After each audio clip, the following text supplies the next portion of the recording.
Alright. Hey everybody. This is the 4th episode of Kuhl's Comic Book Basement. I'm Jason Kuhl, and I'm in my basement. Alright, this series we're going to talk about the Punisher Max series and the other Max series. Last week you heard Lars mention the Punisher Max series, which is more darker and more colorful, choice of words, comic books. And on the first episode, you heard me talk about how everyone thinks comic books are for kids, and I made a really good point why they're not for kids. But now I got a stack of comic books that are definitely not for kids. Like the other Marvel Max series is Deadpool Max, Punisher Max, and Wolverine Max, where they are more darker and they use more colorful language, and it even says on the cover, not for kids. So we're going to talk about a lot about that today, and I'll be at Newcastle getting my weekly. But alright, well, this is what I'm talking about right here. First we got, this is the Punisher Max series Lars was talking about. Now, these are not connected with the Marvel Universe. This is just him going on a killing spree and killing big time villain names like Bullseye, and Elektra is hired by Kingpin, and there's actually some nudity in some of these.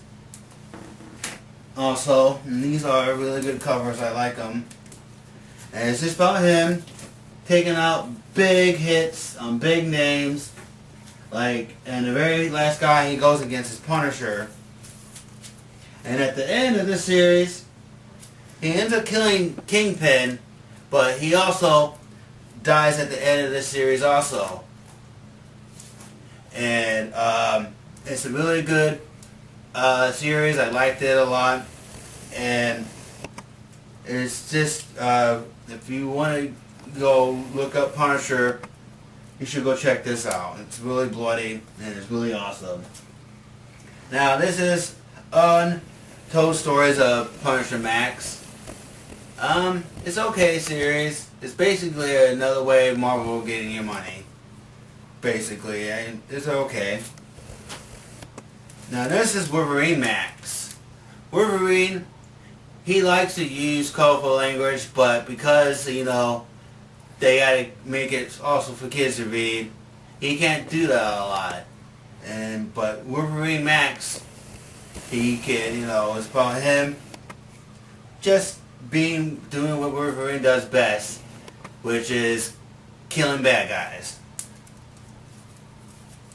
And there you see split content, meaning maybe you not want to get your kid to buy this comic book, and it says it right there that if they read it, they might get some nightmares. This is another Wolverine Max comic book. Now this is the Deadpool Max series. This is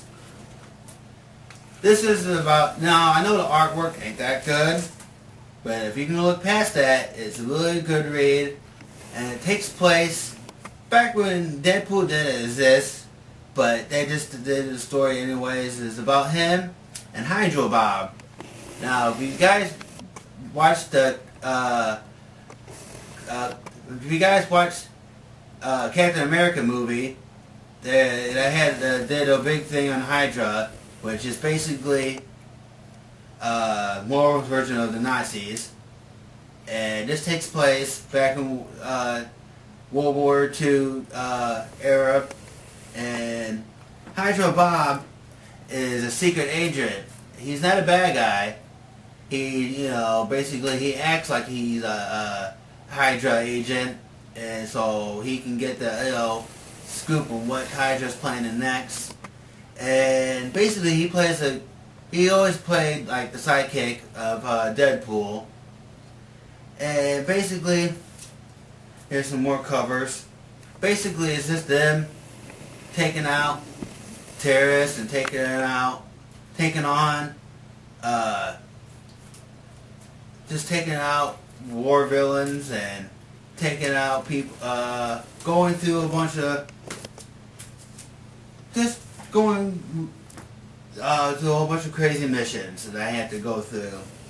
And they even made a next sequel of Deadpool. And this is not the Punisher Max series, but this is also a good read, and I thought it was a really good. This is Punisher in space. This is basically, like I said, nothing to do with the Marvel universe, but this is basically like the future, and Punisher is flying around space. There's not much to it. It's just him, again, killing bad guys, main bad guys. Deadpool's in here. And Deadpool's actually, in this one, he's a bad guy. See, Deadpool did start out as a bad guy, and then became a superhero. But in this one, he's a bad guy. And here's some more covers. This is my favorite cover. This is Punisher holding or hostage, saying, "Buy this comic book, I'm going to put a bullet in this planet." Now, those who like the DC, this is a really good comic book called Hitman. This is about Hitman who lives in Gotham City, and sometimes he interacts with Batman. Sometimes he interacts with superheroes, but he only does hits on other mobsters, on other bad guys. I mean, kind of like what Punisher's doing, but like he's getting paid for it, basically. And let's see, I will show you some of my favorites. There's comedy, there's a bunch of bullets flying around, and takes place this is like 1996 when this series came out, and I want to find it. If I can find.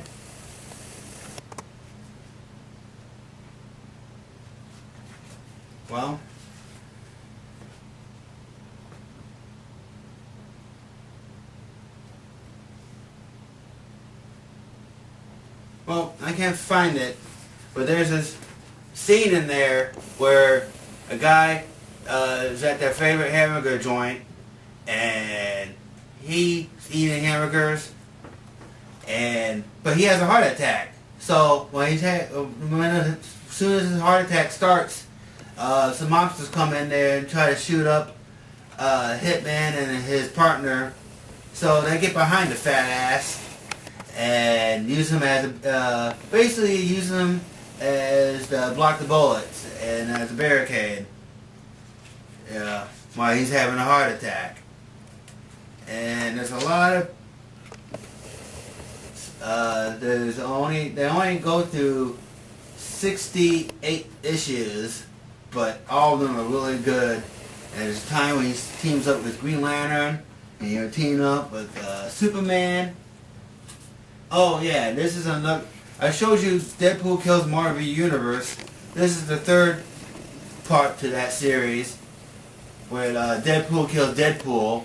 Like I said, there's other Deadpools from other universes, and the Deadpool kills Marvel Universe, I guess, is from a different dimension, and he figures if he kills, in the sequel is Deadpool kills Illustrated, when he goes through all the dimensions and kills off all your stories like Moby Dick and Huckleberry Finn, and just basically he figures if he jumps through all the books and kills them all, that he can finally die and they can't do anything about it. But this is the third part. This is Deadpool kills Deadpool, and it's basically him taking on all the other Deadpools. Which, like I said, parents advisory, don't let your kids read it. It's a really good read. And anything that Frank Miller does, I talked about this in the first episode, where Batman takes on Superman. Yes, I know this is not part of the DC universe, but it's still Batman, and he still does take out Superman in this one. But anything that Frank Miller does, pretty much, I want to let you kids read it. It's pretty dark, and artwork's done by Frank Miller also. This is, like I said, it's the apocalyptic kind of world, and there's mutants, and there's an older Bruce Wayne in his 60s who was retired for 10 years, and then he decides to come back, and he's more darker, and he's more violent, and he's just, sick of all these punks. And it's a really good read. Also, you can check out Dark Knight Rising, which is the sequel to this one. And also, now, the kids can read this, but it's going to be hard for them to follow. It's called Batman Long Halloween. This is a big murder case. Basically, every holiday there's another murder victim who's either a cop gets murdered or either one of the two big mob families. And this also falls in the origin of Two-Face. At the beginning of this, Harvey Dent is just Harvey Dent, and later on he becomes Two-Face, and it shows his origin. And Batman also is talking to a guy named Calendar Man. I'll open this up. This is what the artwork looks like. And Calendar Man, especially trying to help him find the holiday killer who he's trying to get. And he's helping him out on the way. And along the way, him trying to find the killer, he's got to deal with Joker, and he's got to deal with everyone else in Gotham City, and fight all those bad guys, along with trying to solve the holiday killer mysteries. Now, really violent comic books go back to the early 90s with one Ninja Turtle that everyone likes and loves, Raphael. This is called Body Counts. This is basically about Casey Jones and Raphael. Basically, we're trying to protect this girl from this monster. They're trying to get rid of her because she knows too much, and they got rid of her brother. And there's a scene in here where Raphael, first time ever, picks up a Uzi, and is like, I can't even get my fingers to fit through this. So he breaks off the front part of the trigger so he can actually fit his fingers in it, and it becomes a super machine gun because of it. And you should go look that up. Now, also, if you're interested, there's an early Punisher Max series. And it's just basically a whole bunch of stories about him dealing with different bad guys. And there's and stuff like that, comic books like this. There's also colorful language and nudity and stuff you would see in a rated R movie. And when I get to the comic store, I had Paul. You saw him. He's the guy with red hair and glasses. And Paul, I had him come up with some non-Marvel or non-DC comic books that he thinks are really cool, and he thinks they belong in this category. So I'm going to take a break, and when we get back, I'll be at Newcastle Comics. I'll pick up my weekly. I'll talk to Galvin, And later on, I'll see what Paul has in store for us. And I'll see you guys there.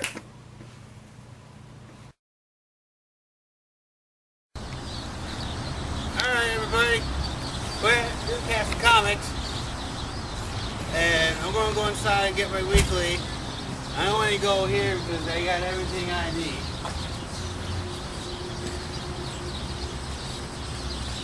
Alright. Now, I was just told by the guy who owns the place, the new Phantom Max that came out, we was talking about it. It just so happens the new Max series, this is Phantom Max. He was in the Uncanny X-Force I was telling you about. He's part cyborg. Pretty awesome. I'm going to grab that. And Detective Batman just came out. We'll see how it goes, you know, since the new Villains series is over. And then, this looks interesting. I'm going to get this too. It's Daredevil Dark Knights. I'm going to get that. Here's the Thunderbolts I've been always ranting and raving about. I'll get that as well. And then I was talking about Mower Knights. And that's the new Spirit of Spider-Man.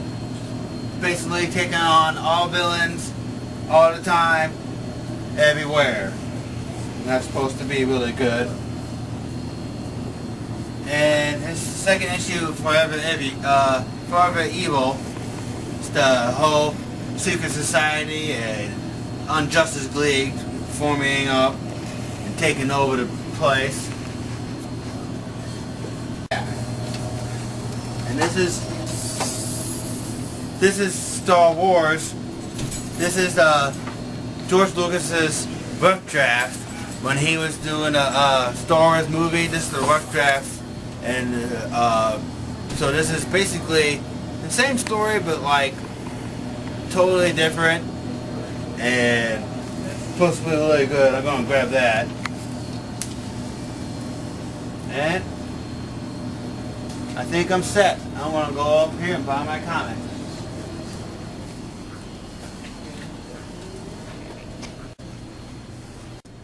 Alright. I got Galvin checking out my comments, and then I'll get to reading them. So Galvin, what's up? You got any good favorite picks for this week? For this week, Marvel Knights is gonna look really good. Matt Kent's writing Spider-Man, Marvel Knights. Yes, Matt Kent's writing it. He everything he's been putting out recently has been good, and flipping through the issue, it looks very promising. How about the Deadly Foes of Spider-Man? Deadly Foes has been it's been good lately. I definitely recommend it. It's a fun title, similar to Little Gotham Batman in a way, in that it's more happy-go-lucky. Oh, more happy-go-lucky. Okay.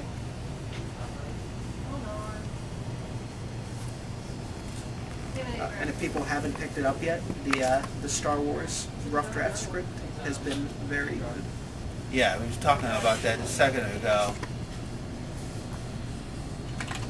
You got any picks from last month that are really good? Last month, Rat Queens. Rat Queens came out last week. It's written by the guy who does Peter Panzerfaust. That book was fantastic. Easily my best book of the year so far. Yeah, it's very rooted in Dungeons and Dragons, but with a hectic edge that you'll get when you're playing with a not so great group, and it's very funny and very well written. All right, and there's that, and there's lots more here at Newcastle Comics. You know, you can come stop in here and pick up your comics today, and Gavin will be happy to assist you. I will. All right, we're back, and I'm here with Paul, aka Riddler's sidekick, the exclamation point. He just hasn't earned his badges yet. Now, explain. What makes you dress so sassy? Was it for me? it was for you, and I thought I'd just jazz up this Wednesday. New comics come out. I thought I'd give people some eye candy as well. All right. Well, we've been talking about Max series, and I see you, Galvin, in the corner of my eye. Anyways, we've been talking about the Max series and stuff that's more adult-like, and Paul's got his picks. And Paul, why don't you show the audience what you picked out for that's more adult-like and people might like, and I think you got one from Frank Miller. I have The Goon, which is somewhere in between Hellboy and Sin City. It is about a goon, a big muscly guy, and his pal Frankie and their various adventures in running a crime family and fighting monsters. It's bloody, it's lurid. It's certainly not something you'd give the 8-year-old nephew. And then I have Daredevil Born Again, in which Kingpin learns Daredevil's secret identity after Daredevil's ex-girlfriend sells it for a fix of heroin. I'm going to have to check that one out. And his life is slowly unraveled, and he's put to the brink of mental exhaustion and has to fight his way back. And that's also done by Frank Miller. And I mean, like I've been trying to tell you guys, anything that Frank Miller gets his hands on, don't want the kids to read. He's just a lunatic when he gets behind a pencil and paper.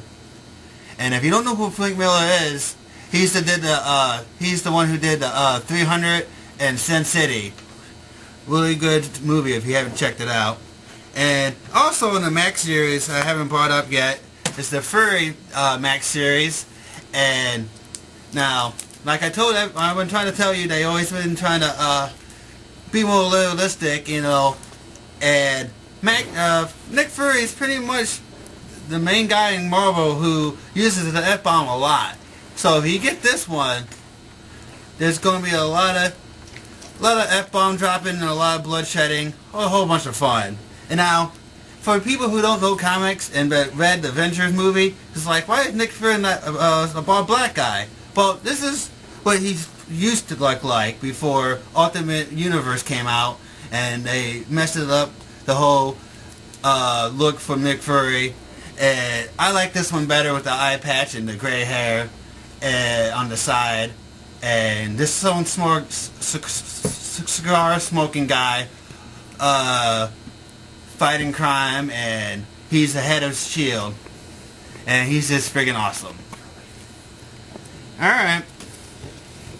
Now, before I get to my weekly, Paul's going to tell you about his weekly and what he picks for this week, which has nothing to do with Marvel or DC, but they're really good independents.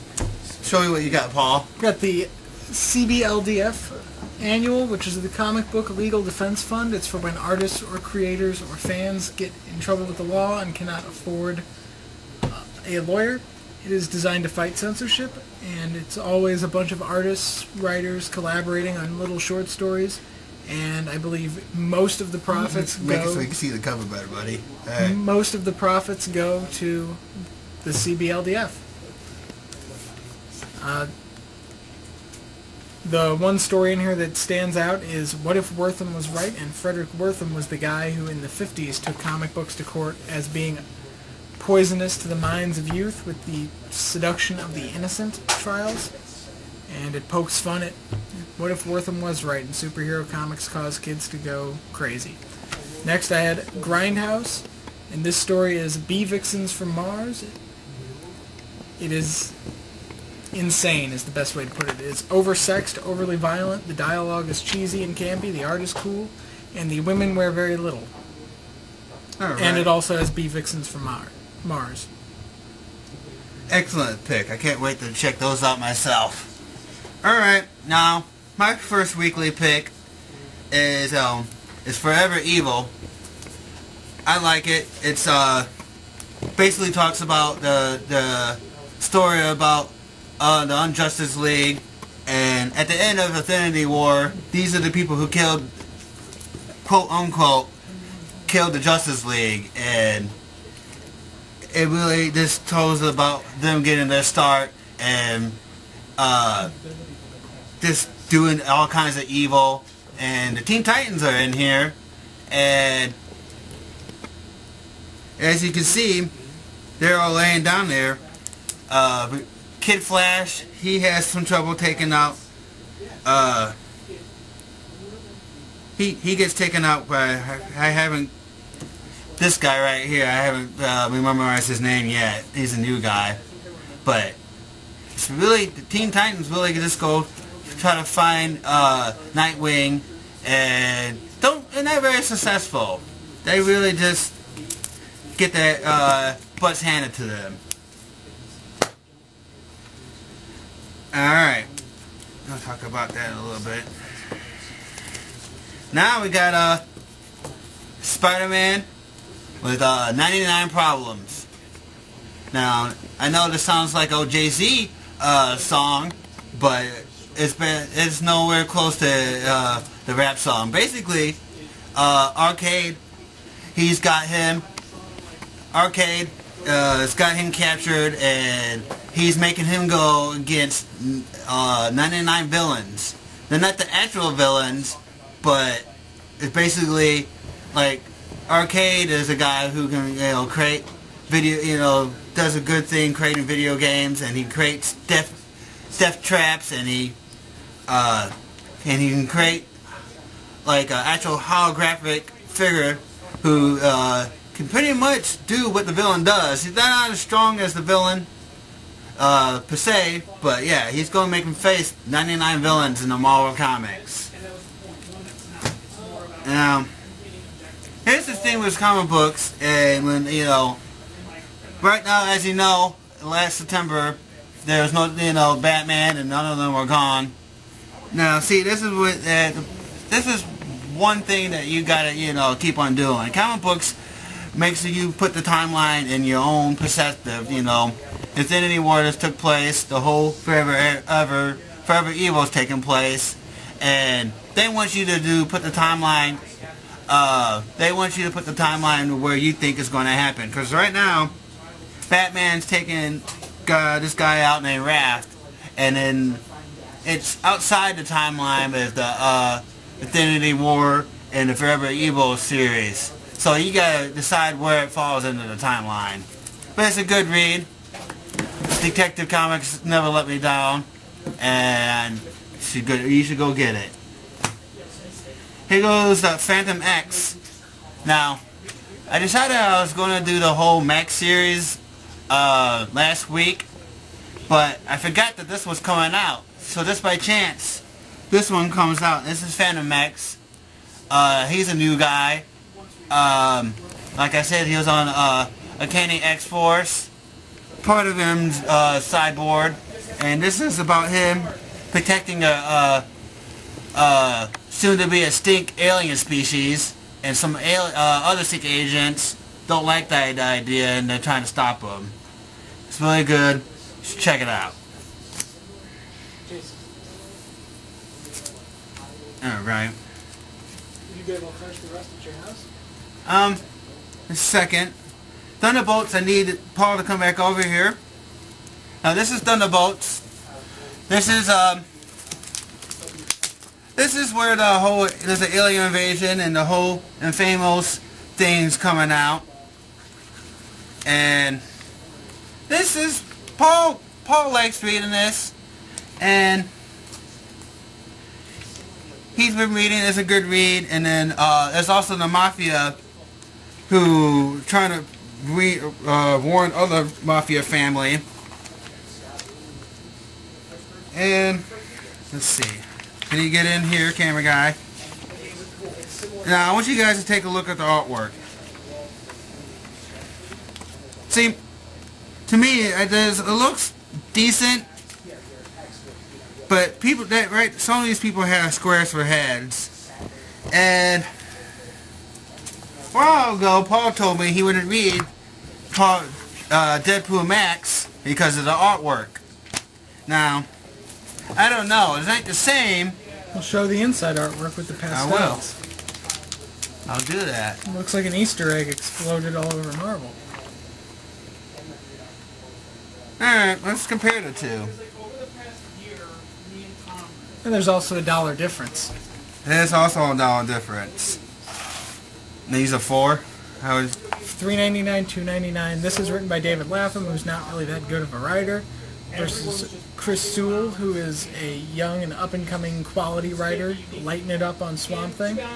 Hefty Paulo is heavily stylized and at least has a really cool use of color, versus Kyle Baker, who loves his pastels, and I can't cotton to bright colors all over my $3.99 comic.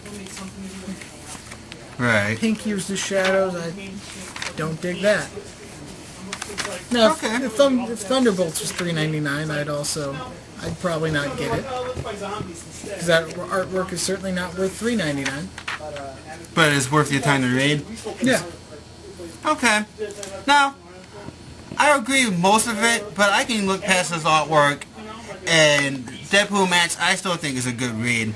But, Bill, if you can zoom in here, this is my favorite part of the Thunderbolts, right, in this weekly, is he just got done, he's in the middle of the whole alien invasion, and for some reason these aliens are like, wow, Penny's in the fountain, and he's like, hey, you can't, those are the people who, and he gets zapped, and they're like, is that Spider-Man? I don't know, he looks kind of a wimp. And he goes back, of course he has a healing factor, he goes up, chops their head off, and he finishes the sentence. Those are people's wishes. You can't mess with people's wishes. And I thought that was pretty comical. And that's my favorite part of that comic book. So, alright. That's all the time we got for today. Tune in next time when I'll be talking to Steve, my friend Steve, who customizes action figures and makes a living off of that. And we'll also, hopefully, Steve Falcon, the owner of the Newcastle Comics, will let me give me an interview. And until next time, this is Kuhl's Comic Book Basement. He came up with the name, by the way. This is Kuhl's Comic Book Basement. I'm Jason Kuhl. That's what's up.